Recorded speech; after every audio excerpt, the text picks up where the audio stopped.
evening and welcome to Meticulous Moments. My name is Juanita Kapp.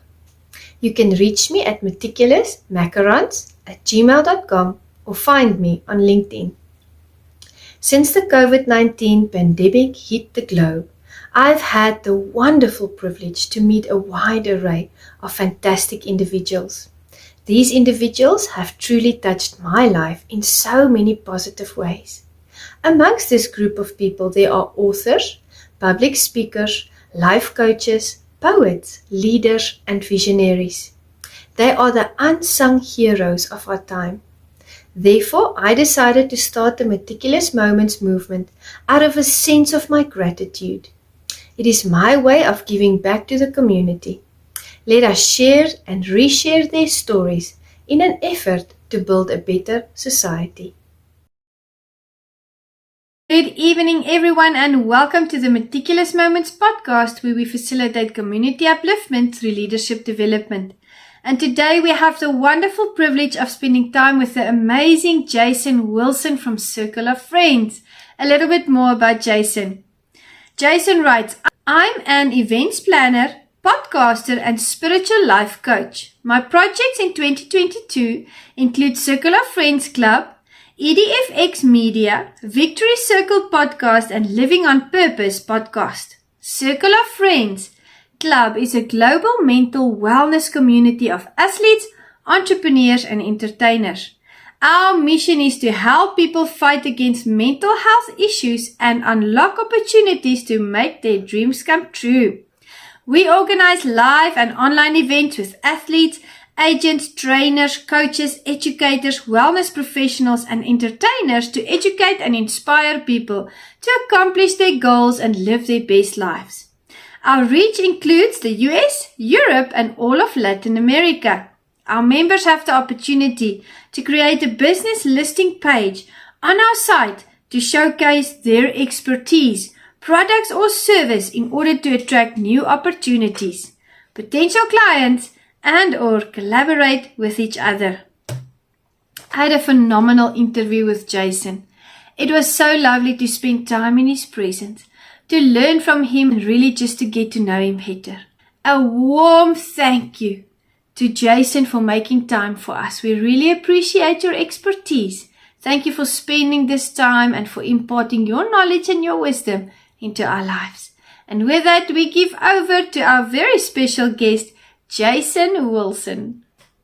Good evening, Meticulous Moments audience. We are so blessed to have you with us for yet another vibrant session on the Meticulous Moment podcast, where we facilitate community upliftment through leadership development. And today we have the wonderful privilege of spending time with the amazing Jason Wilson. Welcome, Jason. Thank you so much for having me, Juanita. It is such a privilege and a pleasure. Now, we've talked extensively. We've known each other for quite a while, and we've had a virtual coffee. We both belong to Social Saturday, which I'm so blessed to be a part of. But would you just like to introduce yourself to the audience, please? Yes, of course. I'm Jason Wilson. I'm the CEO and founder of Circle of Friends Club, and I'm originally from Atlanta, Georgia, but I've been living in Colombia for the past 20 years. Wow, Colombia. I mean, tell us what it's like in Colombia at the moment. Right now, it's, really there's no seasons here. You can have like 4 seasons in one day. It's amazing. Yeah. But it's a beautiful country. People are really, really nice and sweet. The only danger here is that when you come, you don't want to leave. You don't want to go back to where you came from. So that's the only danger, really, is that you love it so much, you don't want to go back home. I absolutely love that. Well, that is not a negative danger at all. So I might just not visit then, because then I'll just have to stay. Exactly. Yeah. Everybody that I've invited to come down, they came and they said, okay, Jason, I'm going to go back, pack up everything and come back. And that's exactly what they did. You see, the proof is in the pudding. Exactly. That's wonderful. Now, you are so busy with your podcast. I mean, you are excellent at networking. I've seen your networking. I've seen how you just connect people. You are huge on Social Saturday. I really want to commend you on that because you are helping people. You uplift them, you connect them, you edify them, you help them to scale their businesses. Tell us more about how that started. Really, the whole thing started with my speed dating company. I had a speed dating company here in Columbia with my wife from 2010 to 2015. And I wasn't really on LinkedIn until about 2015. So, I was really looking for people to get involved in our event. So that's why I started to network on there. And the majority of my network is actually from Colombia. I really didn't start connecting with anybody from the States or other countries until this year, to be honest with you. My goodness. Yeah. Well, you have a very vast reach. I mean, how many LinkedIn contacts do you have now, Jason? I know there's quite a lot. Yeah, almost 29,000. Okay. Let me digest that. almost, like just naturally saying, just almost 29,000. My goodness. Congratulations. Yeah, it's a lot, but I've been building since 2015. So, I mean, if you have a couple of thousand or whatever that you've had, over the past few months with Social Saturday, I think that's a great job. I mean, it's taken me almost, 10 years to do this. So that's phenomenal. And you know what stands out to me? And that's what I see when I look at your posts, when I look at, even when we engage, your commitment, your dedication to your cause. And I think that is true leadership. That's authentic leadership to me. Someone that's committed to their cause. You reach your goals, you reach your vision. Now, I know, someone hacked your account recently. How did that happen? Because, I mean, that was just, I was like, oh snap, I've heard that happen before. That must have been horrible. How did you get everyone back? I mean, if you can imagine, my engagement was up to like 10,000 impressions when that happened. So I don't even know the reason, Juanita. From one moment to the next, I was actually having a conversation with you that morning. Yes, we were talking. Exactly. And then like 15 minutes later, I couldn't get into my account. Oh my goodness. Right. That is horrible, that feeling. It's like feeling like going to town or going to the beach because this is your baby, right? This is your project. Yeah. Right. And it's feeling like going to the beach and your child is still there. And all of a sudden you just look away for a moment and you're like, oh, where's my child? I felt like that when I heard that they'd hacked your account because I know how dedicated you are and how you love your account and what you do because that's your passion. So how did you get it back? Did LinkedIn help you or how does that work? Actually, the peculiar thing is that Patsy Kwai, I don't know if you know Patsy. I've heard of Patsy before. Yes, the same exact thing happened to Patsy like a week before. But the only thing in her case was that her account was down for like 24 hours. That was it. Yeah. So she sent an email into LinkedIn and they were able to fix it.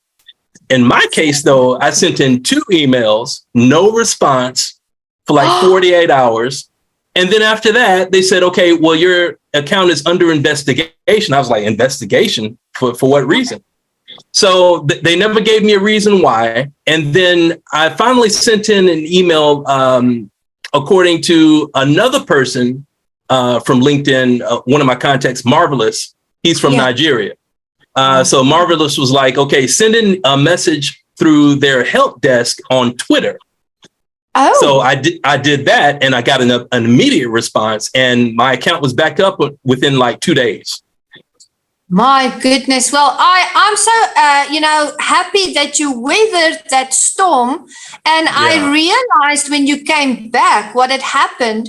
And I was just so amazed when I looked at your post, you explained and all the love, people were just loving on you.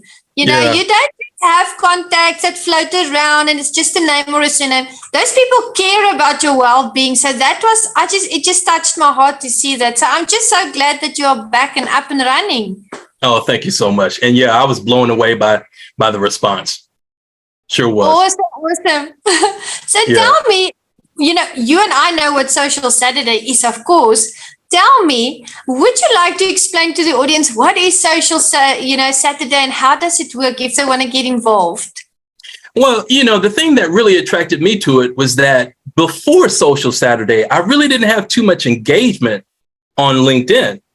I would have a few likes and a few comments, but that was it. So I really think that for anybody who does it, and they really want to get quality connections and make, some serious engagement, not just on your posts and your anything that you put out, but if you want to get a conversation started and make a meaningful impact on LinkedIn, I think it's a great way to do that. I agree. It's not just a tool.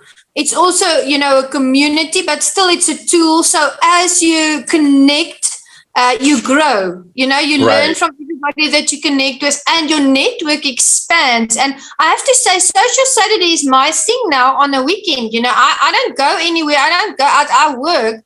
So this weekend I was moving and I could feel that I wasn't on Social Saturday because I missed talking to like Dr. J and Anupul and you, so that's why Monday I said, I think you posted something on Monday and I replied, I couldn't be there on Saturday because I was moving, but you feel it because it starts to get a part of your routine. Right. Yeah, it's definitely part of my routine. And actually, Dr. J is the person that got me involved in it. Wow, really? Well, he's lovely, just like you. And I also enjoyed talking to Anup. He's also so lovely. Yeah. So you meet great people from all over the world. And just like you said, these people become your friends. They do. So they do. They get to know us. Yeah. So now leadership, is your thing. That's why, when I met you, we engaged and I saw the leadership. I saw the strong character. And I want to ask you, where did this leadership journey start? Because I'm just amazed to see the things that you are doing. I take that as a huge compliment because my biggest fear, Juanita, was public speaking. Really? Yeah. Wow. And even when I had my speed dating company from 2010 to 2015, and I would host these events, I would be absolutely terrified. My goodness. And look how far you've come. Yeah. So, to tell you the truth, I never thought I would be doing a podcast or having a conversation like this on camera. I never thought that would be possible. But through God's grace and I think the biggest thing is repetition. If you're constantly in a situation where you have to do this thing, eventually you get comfortable. And I think the biggest thing, though, is knowing the topic that you're going to talk about. So as long as you're, conscious about everything that you're going to say beforehand, then it becomes much easier. That's a very important point. And I believe you are the first speaker that I've had on Meticulous that raises that important point. Going into something, make sure you are knowledgeable about what you are going to discuss. That's a very, very important point, Jason. Absolutely true. Yes, absolutely. But in my case, though, I talk most of the time about my experience with different things, and that makes it easier, too. It does because you're speaking from the heart. Right. And you're combining that experience. And what I've noticed about you is you combine that and then you bring something to the audience that they can use, like something practical. I've read books, Jason. I've seen, seminars and things in the past, not all, but some of them. It's lovely and it's amazing. But at the end of the book, you're like, okay, I heard all these things that I must do, but I have no idea how to go about it. But I feel like you have the art of putting those things together for people and bringing it to them practically so that they can go out the next day and just, fulfill their role and just excel and exceed. Yes, I think, what really, really helps me, Juanita, is that I listen to a lot of podcasts and a lot of interviews from my mentors or people that I consider to be mentors. Bob Proctor, who died recently, John Assarath, Jack Campbell, Les Brown, and, people like that.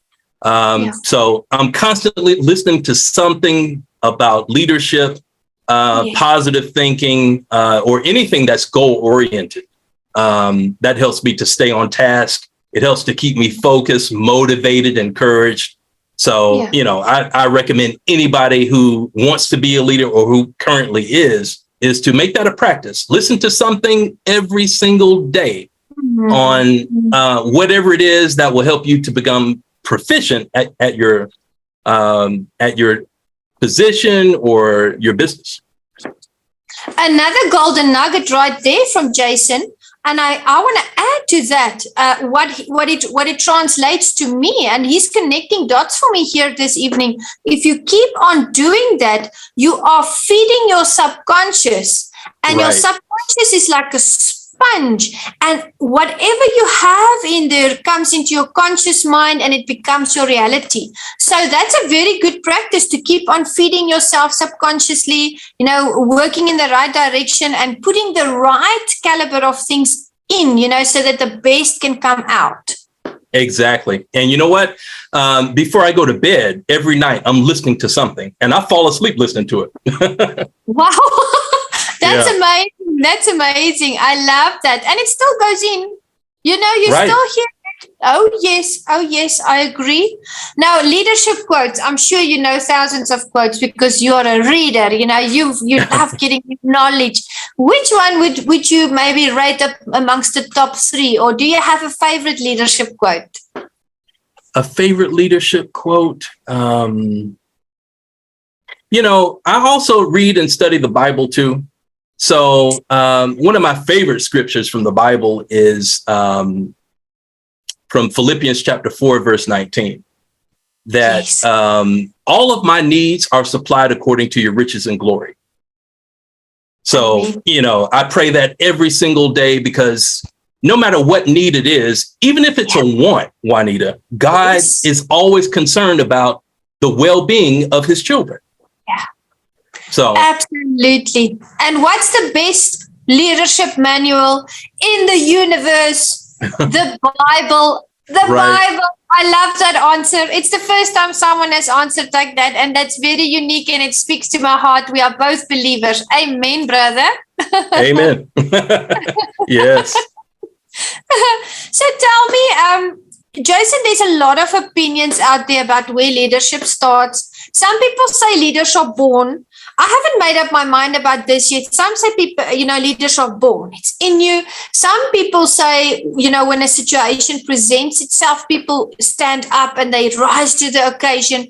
People that wouldn't necessarily have wanted to be leaders, they rise up to the occasion and they lead. What is your opinion on that? Because I'm still between the two. There's so many pros and cons with both of that. I'd love to hear your opinion on this. You know what? I think it's a combination of both. I think that, some people are born to do that. My son has leadership qualities and has had those qualities ever since he was a baby. Wow. I saw some qualities in him when he was very, very small. And then other people, they just develop into a phenomenal leader. So I think it's a combination of both. People go through situations and circumstances in their life where they develop into a wonderful leader. So I think it's both. I tend to agree with you. Yes, I tend to agree with you because that seems like the only logical explanation, that it's a combination. So it differs from person to person in other words. Now, qualities, leadership qualities, I've seen, they always talk about the strong, silent type. I've seen leaders that are strong and silent. They lead a team. They are not necessarily in the forefront, but the team is working and the team knows who's the leader. And then I've seen other extroverted leaders, they are loud and clear and that's how they lead and it works for them. So tell me, what qualities stand out for you in a leader? I think that, integrity is at the top of the list. Oh, yes. If you're in a leadership position and you have no integrity, then nobody trusts you. And you're not going to be in that position for a long time if you don't have trust amongst your team. So I think that that's number one. The next one is being knowledgeable of your craft. of anything that you have expertise in. Be knowledgeable. And like you said, make listening to things a normal practice. That's very, very important. And then the other thing I think is your belief system. Having a belief system based on faith rather than fear is the best thing. If you're constantly reacting or treating people a certain way based on fear, it's always going to be the wrong decision. Oh, yes. Yeah. So being wisdom. Yeah, right there. Yeah. Yes. So, thinking positive, having faith as your belief system, I think is really, really important too. I agree. And I think that answer was absolutely on point. If we don't have integrity, what do we have? Then we have smoke screens, then we have masks, and those things never last. They never last. People don't want plastic. They don't want what is superficial. They want the real deal. Exactly. Beautiful, beautiful. Now tell me, Jason, how do leaders make sure that they develop, in their personal capacity and even their teams, how do they develop effectively and efficiently? How would they go about starting such a process if they feel like they need to develop personally and professionally? I think that what you should do is take a look at your strengths and weaknesses and focus on whatever your weakness is and work really, really hard on developing those things. Yes. In my case, it was always speaking in front of people. So with my podcast show, and I got the whole idea about doing my podcast show from the Lord. He just gave me that idea. And I said, really, I don't like public speaking, but I'm going to do this. And, the thing that you don't want to do, that's where the blessing is located. Preach it, brother. In a lot of cases, especially if you have fear to do something. So if you have fear to speak in front of other people, if you have fear to be in any kind of leadership position, if you have fear to, I don't know, it can be skydive. Yes. Maybe you should do that thing to overcome it, which will open the door to more blessings along the way. Yeah. Wow. Yeah. I mean, the fresh viewpoints that you share is just phenomenal. I'm learning. And, skydiving, I went skydiving in my life before, but what you are saying is if you're fearful of something, just take the bull by the horns and then do exactly that thing, because it's always almost as if fear has a hold on us. And no one wants to feel like they are restricted or bound or, jailed up. So I think that is phenomenal. I loved your answer. And, as leaders, we face difficult decisions. I can just look back over the years in the ministry that I was, the decisions I've had to make. It's very difficult to be a leader. What was the most difficult decision you've ever had to face as a leader? I think I would have to go all the way back to 2002 when I had the decision of coming here to Columbia. That was not a popular decision, leaving the United States and coming to Columbia. I mean, the only thing on the internet, Juanita, or in the media was kidnappings, bombings, drug trafficking. There was nothing positive. And but I had a decision to make, though. God was like, listen, all of your blessings are in Columbia. The wife, your kid, your business that you want to start, is all down there. It's not here. And he was absolutely right. Everything that I wanted is here in this country. So if I was afraid to get on the plane, I never would have accomplished it. Yeah. And you stepped through that fear You took that faith that you have in God and you said, here I am, Lord, send me. And today, I mean, you live in a beautiful country. You live with your fantastic, beautiful wife and your child, and God is just good in every area of your life. I want to ask you, is the background, is that Colombia? Is that what it looks like? Yeah, actually, this is Bogota. So, I mean, that's how beautiful this city is. My goodness, I can see why people don't want to leave. Right. And, when you're in this environment, Juanita, I mean, you have such a feeling of peace that I've never experienced when I was back home in the States. I didn't have that feeling. And my mother came down in 2006 to visit. And she said, Jason, I can understand why you moved here. I just feel peaceful. Yeah. I said, yeah, that's exactly what it is. That's the peace of God, that peace that surpasses all understanding. Now, I can just imagine you Googling Colombia and all these things pop up, It took courage. You're a very courageous person to have still gone and look how that faith just, paid off. And faith also has to do with, just trusting in yourself. I know we trust in God, but sometimes we don't trust our own decisions. So God walks that journey with us. Now, I wanted to ask you the next question. How do leaders display a life of integrity? Because you and I know we live in a very controversial world. What does it take for a leader to project that integrity out there? For me, it's making the decision that you're going to live your life according to the way that God would have you to live it. So, I'm a Christian, and to me, it's not a religion. It's a way of life. It's a lifestyle. So, dedicating yourself to a lifestyle that, will bring you love, peace, abundance in all areas. That's the way I want to live. I can't imagine. I can't imagine living just one day without God's guidance, without his love, without his wisdom. I can't imagine that. So I think, dedicating yourself to a way of life that's going to bring you blessings, peace, love, and all of those life things. It's going to bring you or actually attract the same thing that you project. Yes. So that's true. Yeah. Yes. So for me, that's what it is. You can have, go ahead. I'm sorry. No, you go ahead. You go ahead. That's all right. So I was going to say, though, that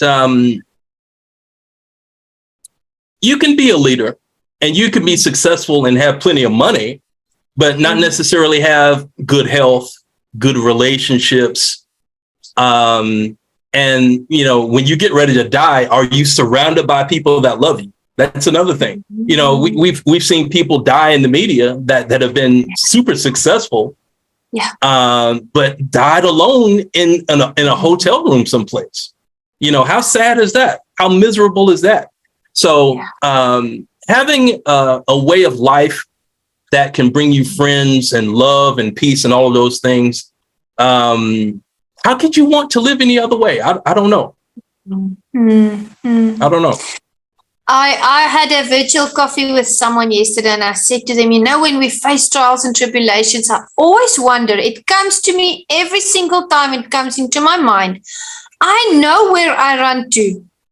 I run to God and, he's always there with open arms. And I asked the person, I said, what I always wonder, what do people do? Where do they go if they don't know God? Where did they find that counsel? Well, I'll give you an answer to that. We've seen plenty of depression, anxiety, suicidal ideation from people, not just in the United States, where we have a lot of cases, but I mean, everywhere. Yeah. So, these people, they don't know God. They don't want to know him. And I think in a lot of cases, Juanita, these people have been lied to. Well, God did this or he did that. Or, well, your mother died. Well, God is responsible for that. It's a complete lie that comes from the enemy. And people have been completely, lied to thinking that it's God's fault, but it's not his fault. It's not. Yeah. It's not. We live in a broken world with broken people, Right. and those broken people have a free will. And they make choices. And I always tell people the choices you make is the life that you live. Right. Another thing about the Lord is that, he would never condemn somebody for something that they did. And he would never constantly remind you of something bad that you did either. Once you ask the Lord for forgiveness, it's a done deal. You don't have to continually ask him for forgiveness for something. Yeah. Once you ask once, it's over. It's over. So now, in the enemy's case, it's completely different. It's completely the opposite. It's a constant reminding. Okay, you know what you did back in 2015. Do you really think that God would forgive you? He's not going to forgive you. I mean, it's a complete lie. But people believe that, though. Yes. Yes, yeah. He makes people sin, and then he makes them feel guilty. And he doesn't stop. He just doesn't stop. So, oh my goodness, I feel so happy in my heart to know that I'm God's child and you are God's child, and we are covered and we can just live with peace. Amen. Amen on that. Yes. So, one of the hugest reasons why I wanted to start Circle of Friends Club and have myself surrounded by people in mental wellness is that my mother suffered from depression for a long time. And she was constantly being, self-condemned by those kinds of thoughts. Well, Jason, I did this back in 1970 something. And I would be like, Mom, you're forgiven for that. There's no reason to walk in self-condemnation. Self-condemnation does not come from God. Not in any way, shape, or form. So, my mother, God rest her soul, she died in 2014. And I made myself a promise, and a promise to her as well. I would do as much as I possibly can to help people like her in her position. And I'm going to do that. I'm going to stay true to that. Amen. I'm so inspired because, I always speak to people and I love what they do. That is, when I meet them, that's the first thing I ask them, what do you do? And I always tell them, then we get to the good stuff. I ask them, why do you do what you do? And hearing why you started the Circle of Friends, why you did, you moved to Colombia. Those are all wonderful whys, wonderful reasons. And that is what attracts people to Circle of Friends, because they see the authenticity. They see that you really have a passion for people. You are real. You're keeping it real, as I always say. Exactly. Yeah. Yeah. They're not going to see me make a certain comment and then make a completely different comment the next Saturday. No, I'm the same. I'm consistent all the time. You are. I've noticed that about you. When I contact you, you're always positive. You're always friendly. Sometimes we meet people and the one day, they're so kind, and the next day they're just rude, and you think, what happened overnight? So most people are not solid like you. So I'm happy that we have our connection. Thank you. I know, I know that some people think the same about me too. Okay, when is Jason going to slip up? or when are we going to see Jason angry or something like that? No, you're not going to see it. No. Someone asked me the other day, why do you always laugh and smile? Don't you ever have a bad day or whatever? And I'm just like, I don't know, I can't help it, I'm just happy. Yeah. I mean, now I will admit this, Juanita, I do have bad days. We all do. Yeah, I mean, everybody does, right? Yeah. But I got to say, though, that, my wife, I got to thank her. Whenever I'm having a bad day and I need somebody to talk to, I go directly to her and I vent my frustrations. And after that, I'm completely normal. I feel good. I feel a release, and it's a good thing. So, I want to tell that to people as well. If you have whatever is going on, something that happened at work, something that's going on in your family or whatever, find somebody to talk to. Having somebody to talk to is vital to your mental health. It is absolutely true. Absolutely. And there's a myth out there. If you're struggling with something, don't tell someone, they're going to think funny about you. Let me tell you, that's the biggest lie in the devil's arsenal, because if you don't speak up, it's going to just kill you on the inside. Speak to someone. Everybody has problems. I can tell the audience this evening, I'm a pastor and I've been in the ministry and I don't have a perfect life. I've gone through so many things, and I know other people that are, also leaders out there. They're going through the same. At the end of the day, we are all just human, and we have pressure, and we go through ups, and we have our downs. But speaking to someone, like Jason says, is the first step to healing and recovery. So I thank you for bringing that up. Yes, absolutely. And for that reason too, Juanita, my community is full of coaches. I mean, every single coach or from any discipline that you can name, I have that coach in my community. It's the coaches circle. Yeah. We have a lot of coaches. I love that. Absolutely. Now, leadership is nothing new to you. You're a very strong leader. And I want to ask you, as leaders, we make memories. We make memories with our family. We make work memories. We make memories on LinkedIn. What's your favorite leadership memory? My favorite leadership memory. Okay, I got to go back to my speed dating days again, because this was powerful.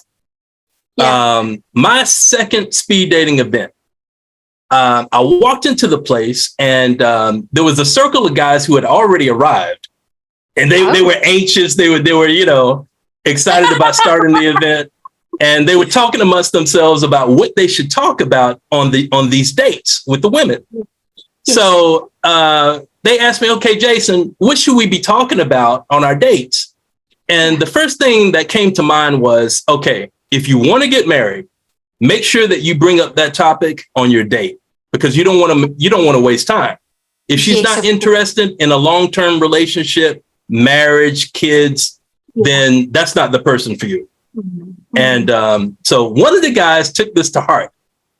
On his date with one of the women, who is actually one of the most beautiful women in the place that night, he brought up the topic of marriage. And she said, yes, absolutely. I want to get married. I want to have children. And so they ended up having a match. And I didn't know this until like a week later. Both of them called me, my wife and I, and they were like, Jason, thank you so much for that event. We're going to get married. That's beautiful. Yeah, and you orchestrated that. Yeah. You are quite the matchmaker. Well, actually, it's the Lord who's the matchmaker. I'm just a servant, He just used me to be in that position, and I was, ecstatic and proud to do it. So that experience carried on to what I'm actually doing right now. I'm constantly connecting people. Yeah. So I love what I do. I really do. You are in your zone, you are in your flow, and that is definitely from God. I agree. Who must be connected and how, and that is really a gift from God. It is a gift, and I'm so happy when I see that you are embracing that part of yourself, and of your life, and it's so wonderful to hear. I can hear how happily married you are, and that you're a family man, and I'm happy to hear that you bring those values also to the groups that you belong to and the people that you meet. We need more of that. Yeah, absolutely. Yeah. So, I'm a strong advocate of marriage. And I tell people all the time, marriage is for the courageous. Yes. You cannot be scared and go into a marriage, because eventually you're going to have a separation and a divorce, which happens to a lot of people. So, be courageous, know what you want going into the marriage. That's another reason why a lot of marriages and relationships break up. They're not really clear about what it is that they want. So with the Lord, with God, and you ask him for a person, be very specific about the physical qualities, personality traits, all of those things. I mean, he's faithful to his word, right? Yes. But you have to be specific. Yeah, I agree. As you were saying that, I was thinking because he always listens and he's making notes. So make sure when you're asking for something that you are intentional about it. Exactly. Right. And I'll give you a good example with my wife. I wasn't really clear about the personality trait that she has. She's a very, very abrupt person sometimes. And gets angry and says whatever she wants to say as well. So, on the other hand, I'm a very peaceful person. I don't like to fight. So, be specific about those kinds of things as well. Yes. Wonderful testimony. I love it. I'm so happy. And I'm just in my element. I can't believe, Jason, we are down to our last two questions, but that happens when you and I talk. I mean, time just flies. Right. Tell me, what's next for you? What's your next project, or what your family, what are you guys planning, for the festive season, or any projects that we can support you in or elevate you with? Well, I would love to put together a mental wellness expo in Atlanta next year. So I'm in the process right now of organizing a team for that. So that's the next thing for me. My goodness, I'm going to be watching your post closely because I'm very curious, and I think that is a phenomenal idea. It's going to be explosive, absolutely. And when we see you start posting about it, we are going to cheer you on and support you and repost, and you're going to trust the Lord that it's going to be a huge success. Thank you so much. Yes. And apart from that, I just started a media company. And my first client, Tara Trantham, she's starting her own podcast show. So I'm helping her with that and some other exciting things that she has going on. Again, with the community upliftment. And that's why you fit so well in with the Meticulous Moments audience, because that's what you do. You uplift the community and you just love on people and you just help and connect. And it's such a blessing to know you. And you've shared so many golden nuggets here this evening. I know the audience is, just edified and blessed in their own manner. And I want to ask you, do you have any words of wisdom to leave the audience with, something they can go into their week with? Yes, I have something, and it has to do with purpose. I've seen courses to try to help you find out what your purpose is. Yeah. And I don't think it's that complicated, Juanita. I think that if you really, really want to know what your purpose is, go to the person who created you in the first place. Mm-hmm. You can go to the Lord and ask him in conversation, just like we're having right now. Okay, Lord, what is my purpose? What is it that you created me for? What is it that you would have me to do right now at this particular time in my life? And he will either show it to you in a dream, he will give you a vision, he'll send a person to give you some ideas on what kind of path you should take. God works in mysterious ways and in a lot of different ways that you would never think, right? So that's my advice. Go to the Lord in prayer and ask him one-on-one, what is my purpose? Absolutely astounded. I agree with you. It isn't difficult. And now that I think about it, God says we should call unto him and he'll answer and show us great and unsearchable things. And here it is, audience, it's on a silver platter. Just reach out to God, like Jason says. There we go. That is your secret sauce. Right. Yes, absolutely. God, he wants a personal relationship with us.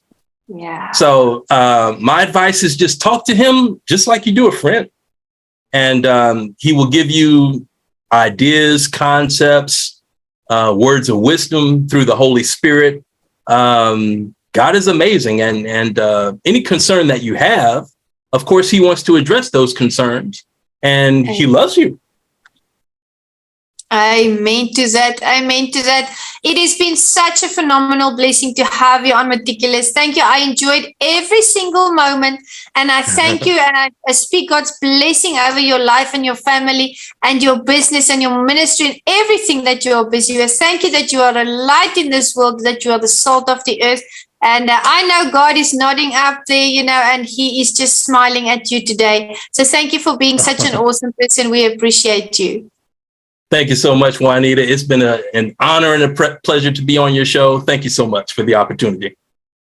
It is a tremendous pleasure. And to the Meticulous Moments audience, I mean, what can I add? Enjoy this session. Share it with someone. They need to hear it. They need that encouragement. And we are going to make Jason's social media handles available. Follow him, network with him, connect with him, and let's cheer him on this wonderful leadership journey. We'll see you in the next session. Goodbye. Take care.